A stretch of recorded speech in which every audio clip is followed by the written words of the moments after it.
اللہم صلی علی محمد و آل محمد۔ السلام علیکم۔ آج کی میری ویڈیو نماز کے بارے میں ہے کہ نماز کیا ہے اور اس کی فضیلت کیا ہے۔ نماز دین کا ستون ہے۔ ہر مومن کو چاہیے کہ وہ دن میں 5 مرتبہ نماز پڑھے، کیونکہ امام علی علیہ السلام فرماتے ہیں کہ جب انسان حالت نماز میں ہوتا ہے تو اس کا جسم، کپڑے، ارد گرد موجود ساری اشیاء اللہ کی تسبیح و تحلیل کرتی ہیں۔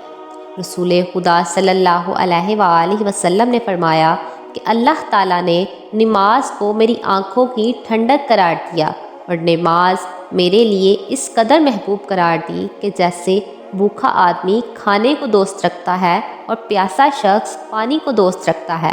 البتہ جب بھوکا آدمی کھانا کھا لیتا ہے اور پیاسا آدمی پانی پی لیتا ہے تو اس کا پیٹ بھر جاتا ہے اور وہ سیر ہو جاتے ہیں، مگر میں نماز سے کبھی سیر نہیں ہوتا۔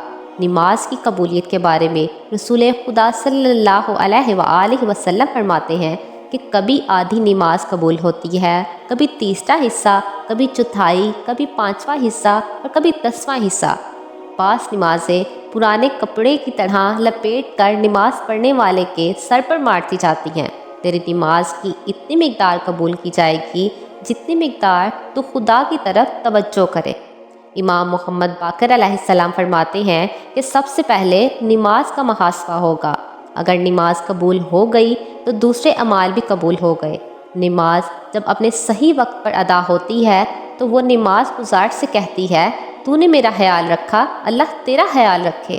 اور اگر صحیح وقت کے بعد اور ناقص ادا کی جائے تو نماز گزار کو واپس ہوتی ہے تو حالت بدلی ہوئی ہوتی ہے اور کہتی ہے کہ تو نے مجھے نقصان پہنچایا، اللہ تجھے ضائع کرے۔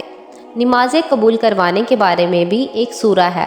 رسول خدا صلی اللہ علیہ وآلہ وسلم نے فرمایا کہ جو شخص نماز میں سورہ الحمد کے بعد سورہ نصر کی تلاوت کرے گا تو اس کی نماز قبول ہوگی۔ اس طرح کی مزید ویڈیو دیکھنے کے لیے میرے چینل کو سبسکرائب لازم کریں۔ جزاک اللہ خیر۔